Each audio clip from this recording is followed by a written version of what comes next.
하나님의 말씀은 시편 113편 1절에서 4절에 이르는 말씀이 되겠습니다.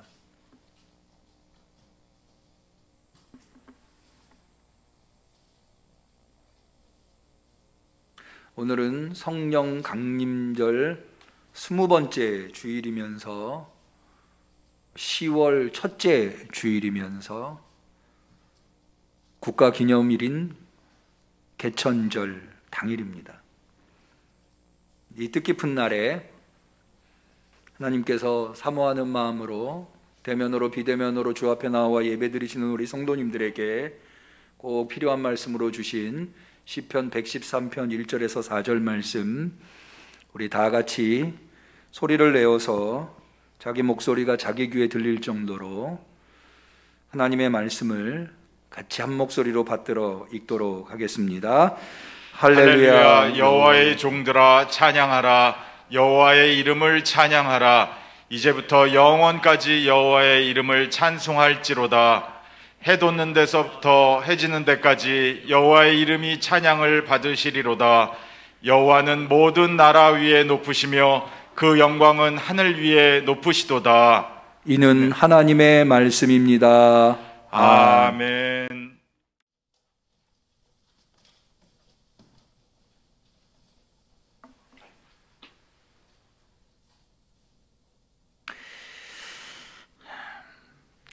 오늘은 개천절입니다. 개천절이라고 하는 말은 하늘이 열렸다고 하는 뜻이지만, 그러나 이 개천절을 우리가 기념하는 이유는 건국일을 기념하고 있기 때문입니다. 그러니까 건국 기념일인데 이거를 우리는 개천절이라고 하는 거죠.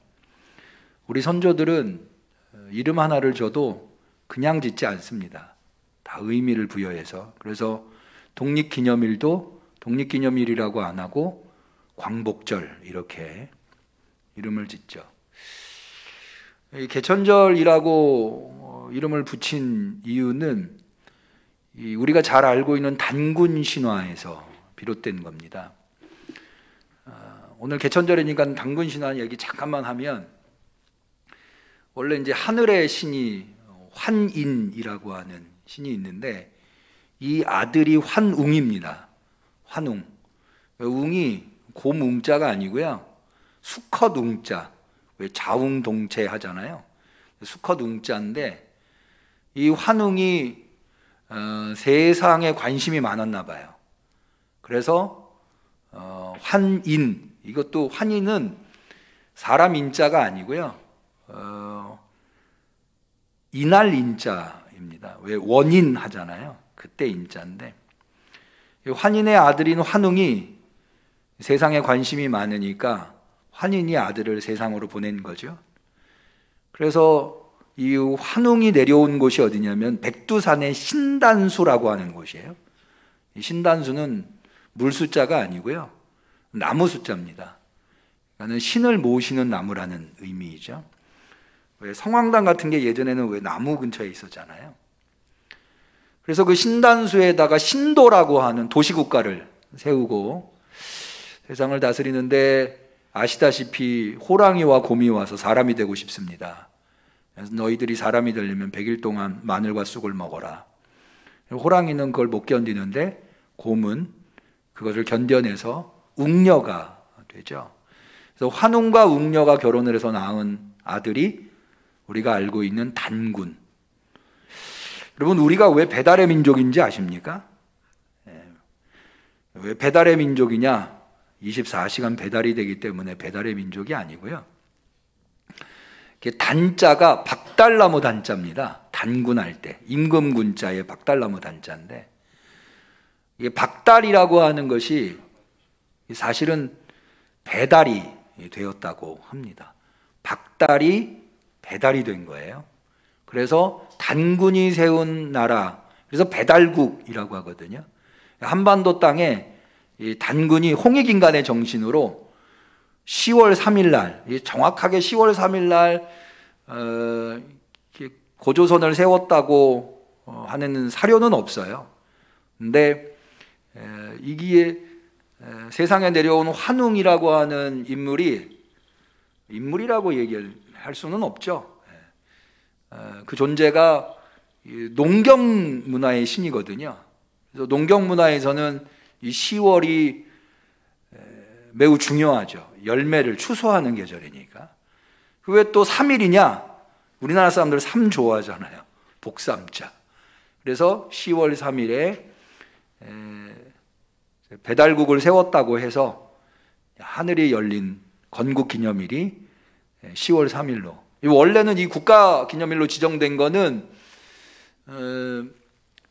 1949년에 원래는 49년에 음력 10월 3일을 국가기념일로 지정하려고 하다가 계산이 복잡하니까 그냥 양력으로 하자. 그래서 1949년에 국가기념일로. 그리고 개천절도 원래는 그냥 건국기념일 이렇게 하려고 그랬는데 그때 당시 건국기념일보다는 개천절이라고 하는 말이 좀 더 보편적으로 쓰였기 때문에 개천절로 이름을 처음에는 건국기념일로 했다가 나중에 바뀌었다고 하더라고요. 사실은 이 개천절이라고 하는 말의 유래가 환단고기, 이게 이제 우리나라의 민족 종교인 대종교라고 하는 그러니까 단군 신화라는 게 환단이라고 하는 게요. 아까 말씀드리는 환웅, 환인, 단군 이런 인물들을 기록한 역사, 오래된 환단 고, 옛날 고자에 기록된 역사, 이래서 환단곡이라고 하는 책이 있는데 거기에 근거해서 이런 내용들이 나왔다고 합니다. 그런데 사실 오늘날 우리는 단군이 세웠다는 고조선과는, 물론 우리 민족의 뿌리가 그렇다고 하는 단군 신화가 우리 민족의 신화이긴 하지만 사실은 우리는 조선에 살고 있는 게 아니잖아요. 우리는 대한민국이라고 하는 국가에 살고 있죠. 그러니까 오늘 10월 3일 날 개천절 건국기념일에 대한민국이 어떻게 이 한반도 땅에 세워졌는가 라고 하는 것. 근데 이 단군 신화 고조선이, 우리나라의 뿌리가 되는 고조선이 하늘이 열림으로 말미암아 세워졌다라고 한다는 것은 사실은 이 하늘이 열린다고 하는 개념은 기독교에서 굉장히 중요한 개념이거든요. 가히 대한민국의 건국도 단군 신화, 이건 신화에 불과하지만 이 역사적인 증언들은 모두 다 하나님에 의해서 대한민국이 세워졌다고 하는, 건국되었다고 하는 것을 가르쳐주고 있다. 대표적으로 여러분 애국가가 어떻게 만들어진지 아십니까? 맨 처음에 이제 애국가는 안치호 선생이 만들었다고 많이들 알고 있어요. 그런데 오늘날에 와서는 안창호 선생이 만들었다고 알려져 있는데, 안창호 선생은 애국가를 보급하신 분이고 역사적인 자료에 의하면 윤치호 선생이 애국가를 만들었다. 그 윤치호 선생이 감리교 목사님이라고 하는 주장도 있고 목사님까지는 아닐 것이다. 그런데 역사적인 자료는 이 윤치호 선생이 지금 광화문에 있는 세문안교회, 지금은 새로 잘 지었습니다마는 예전 건물을 지을 때 윤치호 선생이 가장 많은 건축비를 냈다고 하더라고요. 그건 자료로 남아 있다고 하더라고요. 그리고 우리나라 선교, 이제 조선 말 대한민국 초기에 우리나라 선교를 위해서 YMCA가 많은 역할을 했는데 그 YMCA에서도 아주 주도적으로 역할을 하신 분이 이 윤치호 선생이다. 이 윤치호 선생이 애국가의 작시자로 지금은 어느 정도 인정이 되고 있는. 왜 그런가 하면 1908년, 지금 애국가가 수록되어 있는 역사적인 자료로 가장 오래된 것은 1908년에 출간된 그 찬미집이라고 하는, 우리처럼 이렇게 찬송가가 있었나 봐요. 1908년에 출간됐는데 거기에 애국가가 수록되어 있다고 합니다. 그게 지금 발견된 가장 오래된. 근데 거기에서는 작사자를 윤치호 선생으로 기록하고 있는데, 그래서 이 윤치호 선생이 1907년에 이 곡을 작사하고 당시에는 이제 이 곡이 없잖아요. 가사만 있고. 그러니까 우리 찬송가에 천부여 의지 없어서, 천부여 의지 없어서 이 곡에다가 이 자기가 작사한 애국가 어떻게 시작되죠? 동해물과 백두산이 마르고 닳도록 하나님이 보호하사. 하나님 아니고 하느님입니다. 사실은 이거 별 차이 없어요. 천주교에서는 왜 하나님을 하느님이라고 하죠? 우리가 개신교에서는 하나님이라고 하고. 많은 분들이 하나님은 한 분이신 분이기 때문에 이것을 강조하기 위해서 하나님이다 라고 했다는데 아닙니다. 옛날에는 하늘을 하날이라고 했어요. 그래서 하날님인데 여기에 리을 탈락 현상이 일어나서 하나님. 근데 이 하날이라고 할 때 아자가 아래 아자입니다. 그게 이제 현대에 오면 아래 아자가 없어지면서 의자로 바뀐 거예요. 그래서 하느님도 하늘을 얘기하는 거고요. 하나님도 하늘을 얘기하는 거예요. 그래서 하나님이 보호하사. 그래서 맨 처음에는 애국가를 이렇게 불렀다고 하죠. 동해물과 백두산이 천부여 의지 없어서. 저는 이 윤치호 선생이 여러 찬송 중에 왜 이 찬송에다가 붙였을까? 여러분, 우리나라가 독립을 했지만 아무것도 가진 게 없는 나라지 않았습니까? 이거는 하나님의 긍휼하심, 천부여 의지 없어서 손들고 옵니다. 천부가 하나님이죠. 그래서 이 곡에다가 붙인 것이 아닌가. 그래서 우리나라의 건국에 이 하나님이 얼마나 강력하게 역사하셨는가 알 수 있는 거죠. 뿐만 아니라 이것만 말씀드리는 게 아니고 시간이 없어서 한 가지만 더 말씀드리면, 우리나라가 독립을 하고 1948년에 독립을 하고 첫 번째로 물론 이제 남한만 총선을 이루게 된 국회, 당시의 민족의 대표인 국회의원을 뽑는 총선이 북한의 반대로 남한만 이루어지게 됐는데 200명의 국회의원이 뽑힙니다. 그게 이제 1948년 5월 10일 날 총선이 이루어지고요. 그래서 제1회 국회가 열린 것이 1948년, 그로부터 20일 후인 1948년 5월 31일 날 오전 10시에 국회가 개원이 됩니다. 제1회, 이걸 재헌국회라고 하는데요. 이 재헌국회의 기록을 보면 어떻게 시작됐는가를 보면 하나님이 얼마나 이민족의 건국에, 대한민국의 건국에 강력하게 역사하셨는가 알 수가 있는데, 제가 오늘 좀 시간이 없지만 오늘 개천절 당일이니까 이런 날 한번 좀 볼만해서 제가 그걸 가져왔습니다. 자, 우리 한번 좀 보여주실까요? 자, 이게 제1회 국회 속기록입니다. 국회에 있는. 제가 이제 찾아와서 복사를 해가지고 글자가 너무 깨알 같아서 제가 좀 읽어드리면, 이때 당시에 5월 10일 날 총선을 하고 5월 31일 날 국회가 열렸는데 아직 국회의장을 선출하지 못했잖아요. 그래서 개회를 누가 하냐면 처음에 그 국회 선거위원회 사무총장인 전규홍 씨가 시작을 합니다. 이렇게 시작을 해요.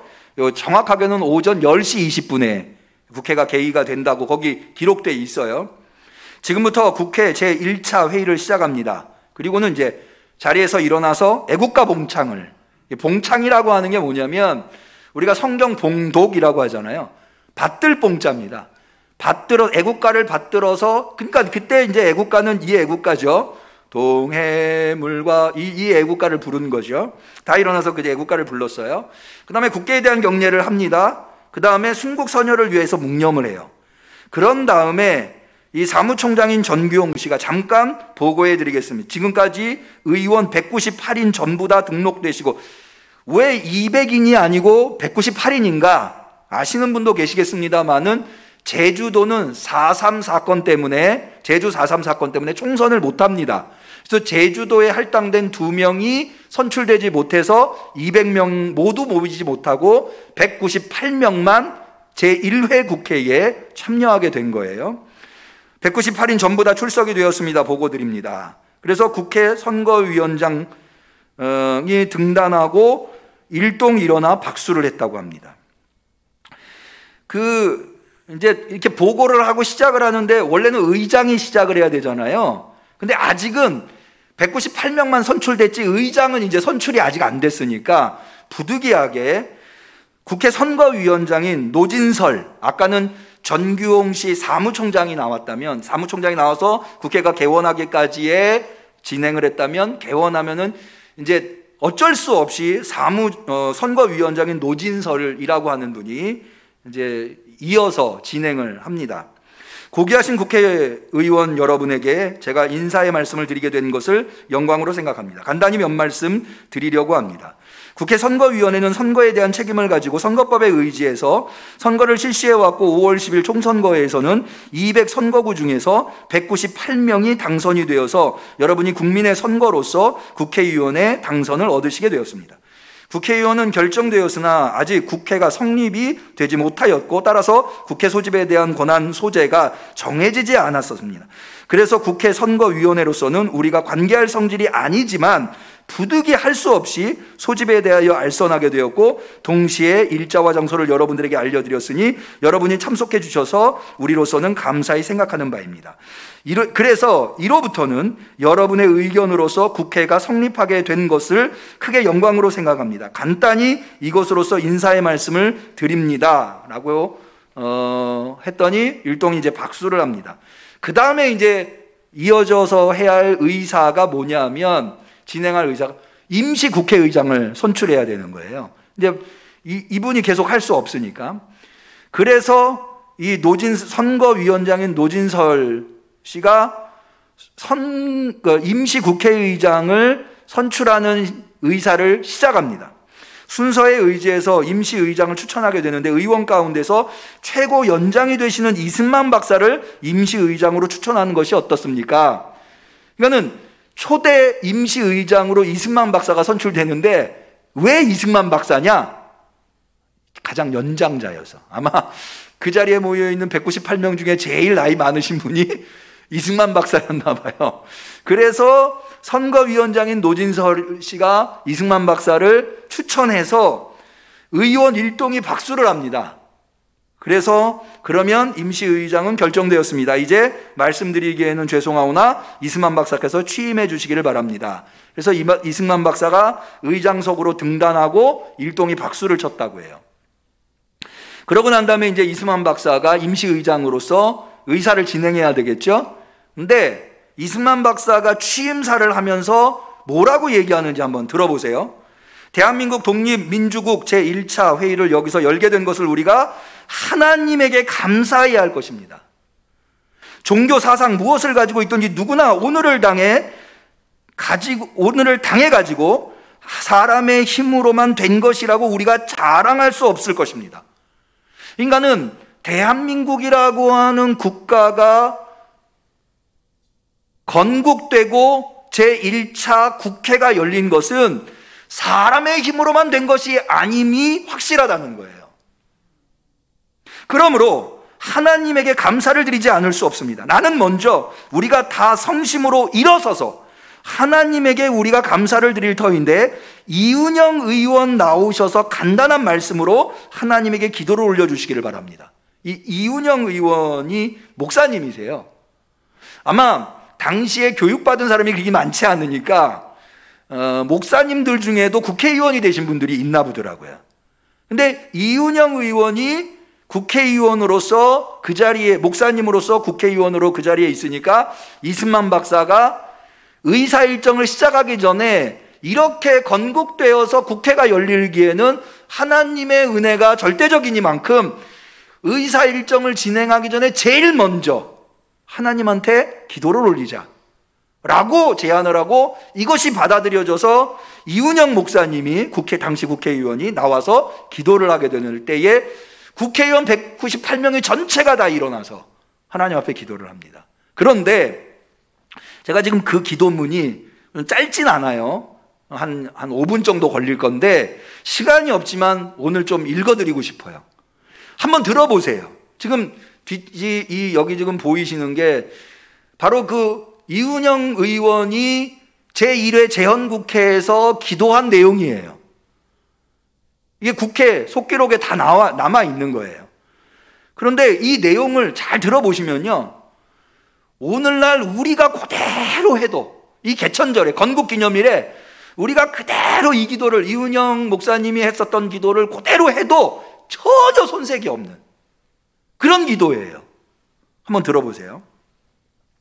이 우주와 만물을 창조하시고 인간의 역사를 선림하시는, 여기 선림이라고 하는 것은 아마도 속기사의 오기가 아닐까, 섭리를 몰라서 선림이라고, 섭리로 다시 한번 읽어볼까요? 이 우주와 만물을 창조하시고 인간의 역사를 섭리하시는 하나님이시여, 이 민족을 돌아보시고 이 땅에 축복하셔서 감사에 넘치는 오날이 있게 하심을 주님께 저희들은 성심으로 감사하나이다.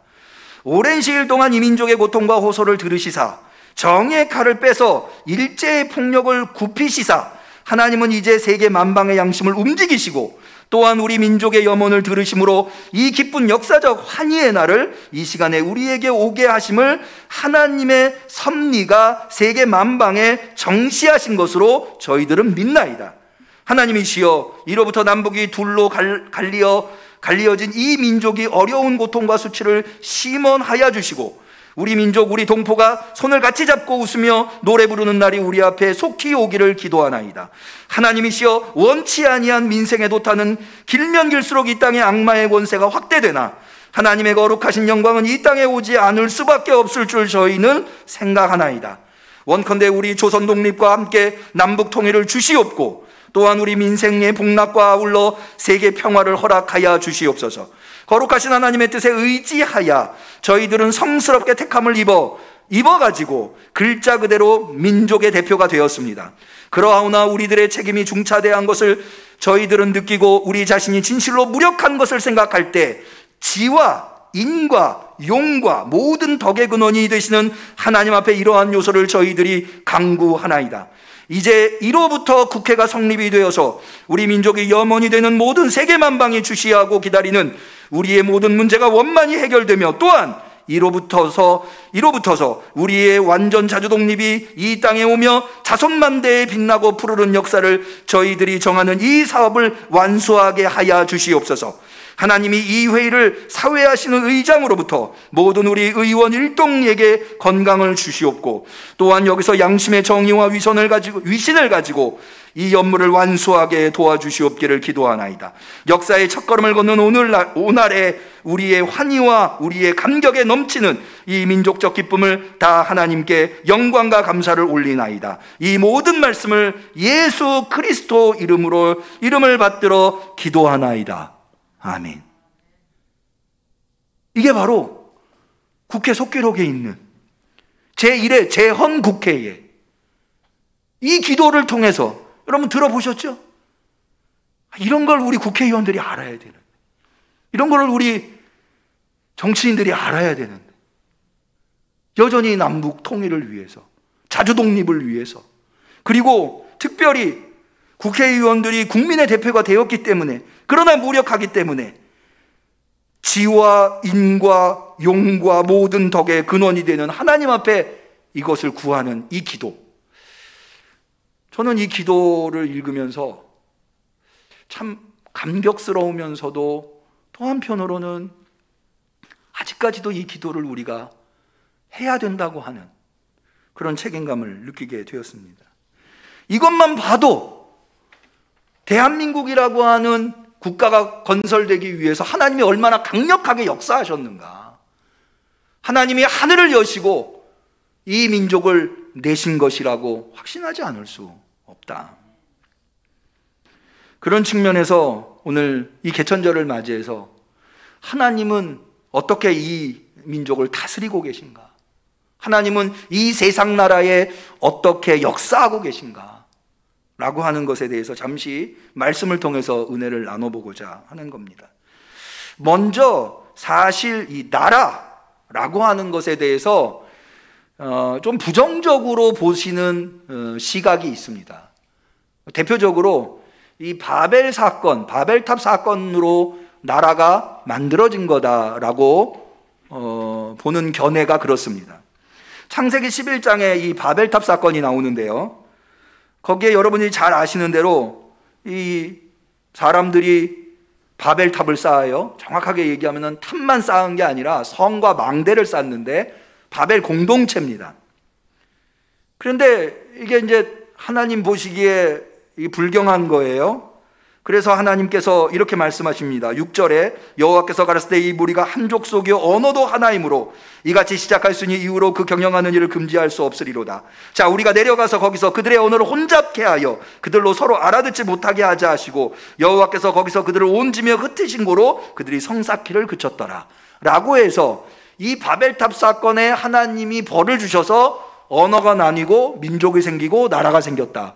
그러니까 나라는 부정적인 것이다 라고 보는 견해들이 있습니다. 그런데 또 이 반론도 만만치 아니다. 나라는 긍정적인 것이다. 이 부정적인 것으로 보는 것보다 훨씬 더 많은 근거를 가지고 있는데요. 첫 번째는 나라는 바벨탑 사건으로 생긴 게 아니라 바벨탑 사건 이전에 이미 나라라고 하는 것이 있었다. 방금 바벨탑 사건이 창세기 11장에 기록되어 있지 않습니까? 근데 창세기 10장에 이들로부터, 창세기 10장 5절에 보면 여기 이들로부터라고 하는 것은 노아의 아들들을 얘기합니다.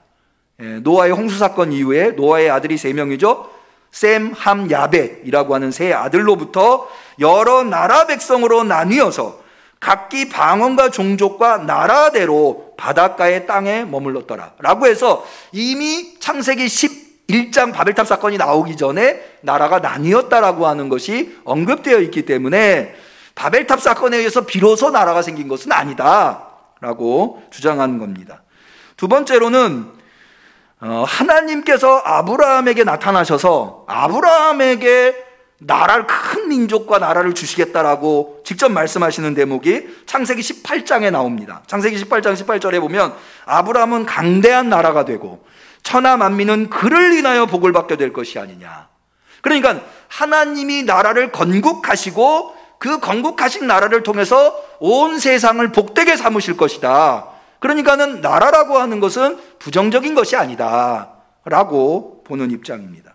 더 나아가서 여러분 창세기 17장에 보면 아시다시피 아브라함이 하나님의 약속을 믿지 못하고 하갈이라고 하는 여종을 아내로 들여서 이스마엘이라고 하는 아들을 낳지 않습니까?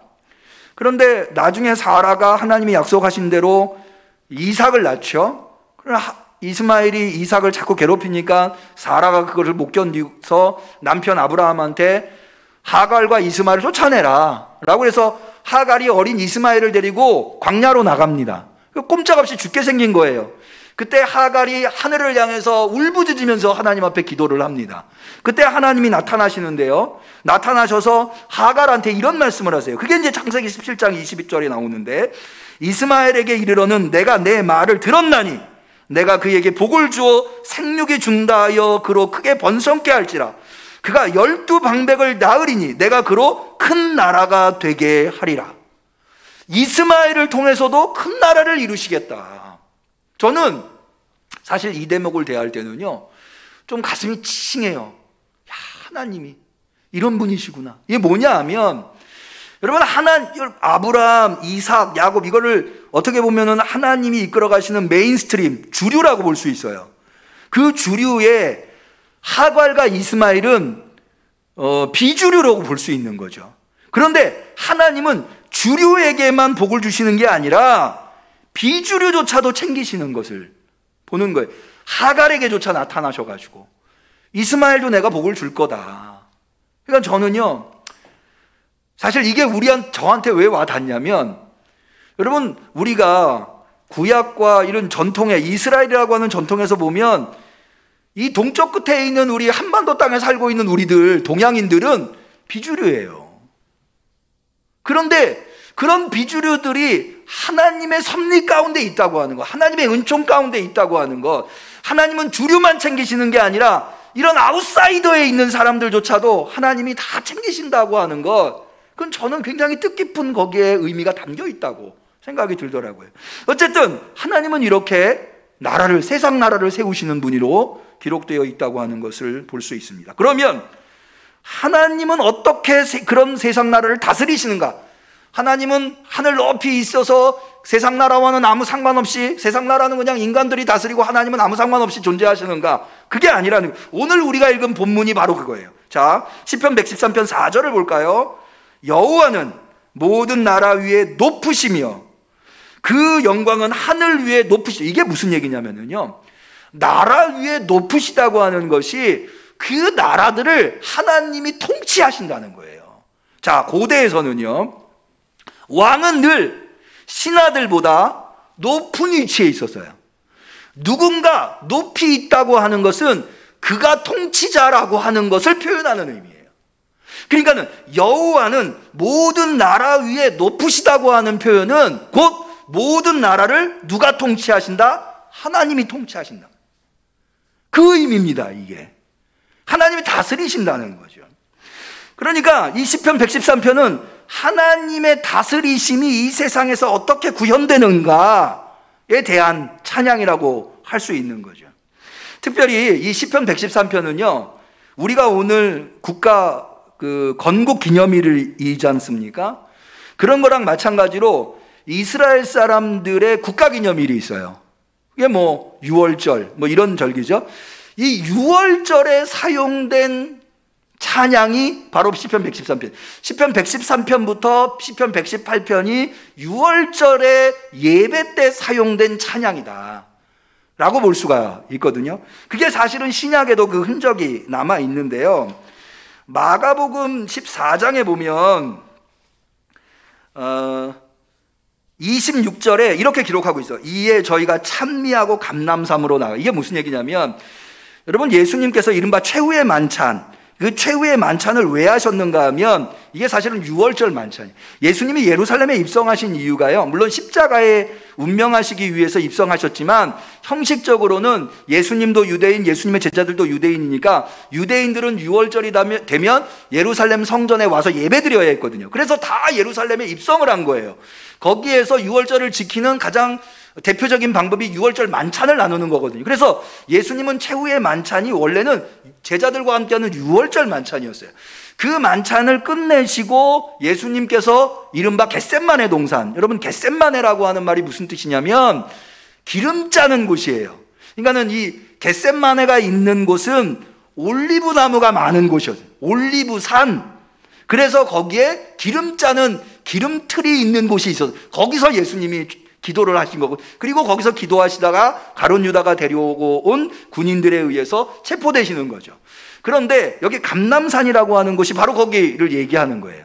그러니까는 최후의 만찬을 끝내시고 6월절 만찬을 끝내시고 감람산으로 가시기 전에 저희가 찬미하고 감람산으로 가니라 라고 할 때 이 찬미하다가 바로 시편 113편 같은 찬양을 하나님한테 올렸다, 국가기념일에 올렸다라고 볼 수가 있는 거죠. 이 시편 113편은 앞서 말씀드린 대로 1절에서부터 3절은 하나님이 국가를 다스리고 계신 그 하나님의 다스림에 대한 찬양이에요. 할렐루야부터 시작이 되죠. 야자는 여호와의 줄임말이에요. 그래서 여호와를 찬양하라, 이게 할렐루야예요. 그래서 1절에서부터 3절은 이 세상의 모든 나라를 다스리시는 그 하나님을 찬양하는 거예요. 그런데 4절에서부터 9절까지는 왜 하나님을 찬양해야 하는가? 하나님의 다스림이 어떠하길래 우리는 하나님의 다스림을 찬양해야 하는가? 라고 하는 내용이 후반부를 이루고 있습니다. 그런데 하나님은 어떻게 통치하시냐? 이 길지 않아요. 짧은 문장인데, 자, 5절부터 보시죠. 여호와 우리 하나님과 같은 자 누구리요? 높은 위에 앉으셨으나. 이 높은 위라고 하는 것이 아까 말씀드린 대로 모든 세상 나라를 다스리시는 그 자리에 앉아 계시다는 거예요. 하나님의 초월성을 얘기합니다. 그런데 그 초월적인 어마어마한 초월성을 가진 권세를 가지고 계신 그 하나님이 어디를 보셔요? 자, 6절 스스로 낮추사 천지를 살피시고. 하나님은 어마어마하게 크신 분, 어마어마하게 높으신 분, 낮춰야 천지가 보이는 거예요. 그럴 정도로 높이 계신 분이에요. 그런데 천지를 보셔요. 스스로 낮추사. 그런데 어디까지 보시느냐? 천지에 어디까지 보시느냐? 자, 7절입니다. 가난한 자를 진토에서 일으키시며 궁핍한 자를 거름 무더기에서 드셔서 방백들 곧 그 백성의 방백들과 함께 세우시면, 이게 무슨 얘기냐면요, 가난한 자를 진토에서 진토와 거름무더기가 나오는데요, 이건 뭐냐면 쓰레기를 얘기해요. 쓰레기, 오물덩어리. 여러분, 집안에다가 오물덩어리를 두는 사람이 있나요? 없죠. 고대에도 마찬가지예요. 오물덩어리는 다 마을 밖으로 내보내요. 그러니까 이건 뭔 얘기냐면은, 가난한 자, 궁핍한 자는 뭔 얘기냐면 마을 공동체로부터 버림받아서 버러지같이 살고 있는 사람들, 그런 사람들을 얘기하는 거예요.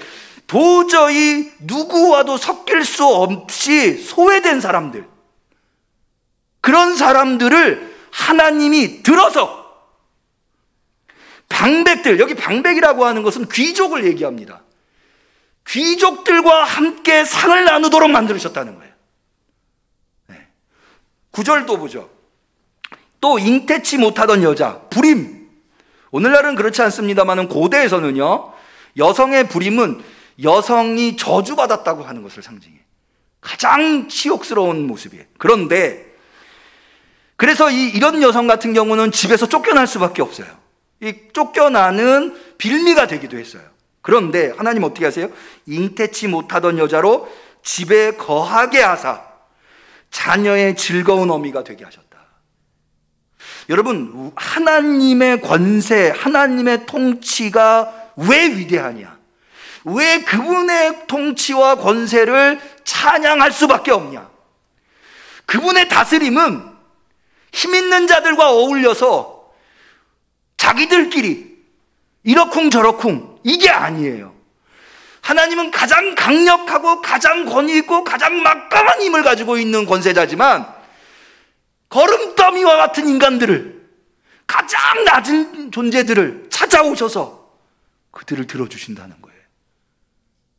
그 존엄하고 그 거룩하고 감히 가까이 갈 수 없는 그분이, 여러분, 자기가 가진 힘으로요, 이런 사람들과 어울리는 분들 흔하게 발견할 수 없어요.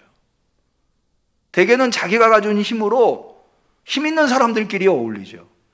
힘 있는 사람들을 뭐 이러쿵저러쿵, 우리가 조선시대에 왕이 하는 일을 보면 다 그런 거 아니에요? 신하들, 언제 백성들을 이렇게 오물 취급당하는, 이런 표현이 어떨지 모르겠습니다만은 지렁이 같은 인생을 살고 있는 사람들을 헤아리는 사람이 지도자가 어디 있고 통치자가 어디 있어요? 그런데 하나님은 어때요? 그러신다는 거예요. 할렐루야.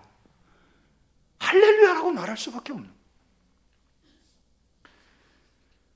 하나님은 실로 역사 속에서 얼마나 많은 이 오물덩어리 취급받았던 사람들을 높이 드셨습니까? 시간이 없어서 다 말 못하고요. 자, 우리나라만 보죠. 우리나라 근현대사를 보면 어때요? 저는요, 조선 말에 우리나라가 얼마나 비참한 상황이었는가 뼈저리게 언제 느끼냐면, 역사를 공부하면서, 여러분, 청일전쟁 아시죠? 중국하고 일본하고 싸우는 거예요. 근데 어디서 싸운지 아세요? 우리나라 평양에서 싸웠어요. 아니, 왜 중국하고 일본하고 싸우는데 우리나라에서 싸우냐고요. 우리나라의 통치권을 가지고 지들끼리 싸우는 거예요. 청일전쟁 끝나고 무슨 전쟁이 있었죠? 얼마 지나지 않아서 러인전쟁이 있었죠. 러일전쟁도 우리나라에서 싸웠어요. 그러니까 이 민족이 아무 힘이 없으니까 그냥 지들끼리 우리 가지고 이리 치고 저리 치고 하는 거예요. 그러다가 결국에는 1910년 한일 합방 36년간의 일제의 수탈이 있었죠. 뭐 그럼 더 말할 필요도 없고요. 그래서 간신히 45년에 해방이 됐는데, 남아있는 게, 이 한반도 땅에 남아있는 게 뭐가 있습니까? 그로부터 5년 후에 6.25 전쟁이 일어나, 1950년에 6.25 전쟁이 또 일어나는 거예요. 그 지긋지긋한 전쟁을 했는데, 저는요, 이거 보면, 여러분, 요즘 아프가니스탄이 얼마나 혼란스러워요?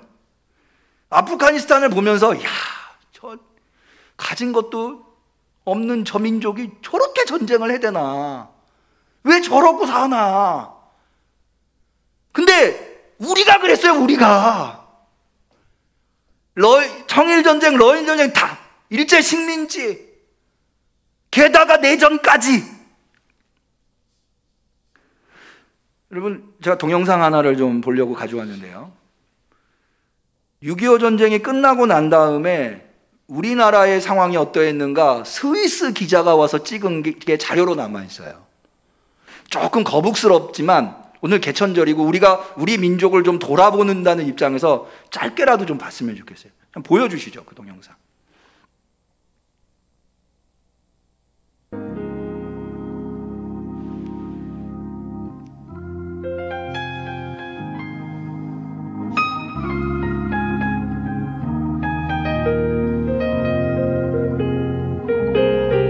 스위스 종군 기자가 와서 찍은 거예요.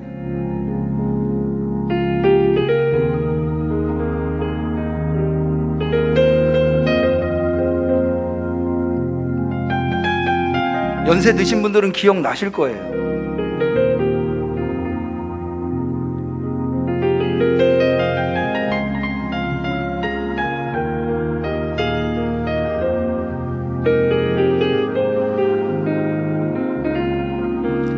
아무것도 안 남아요. 전쟁 끝나고 저 지경이었어요. 좀 더 보려고 했는데 그만 보죠. 눈물 나서 못 보겠네요. 그만 보죠. 네. 여러분, 우리나라가 전쟁 끝나고 정말 걸음 무더기였어요. 전국이 오물로 가득 차 있었어요.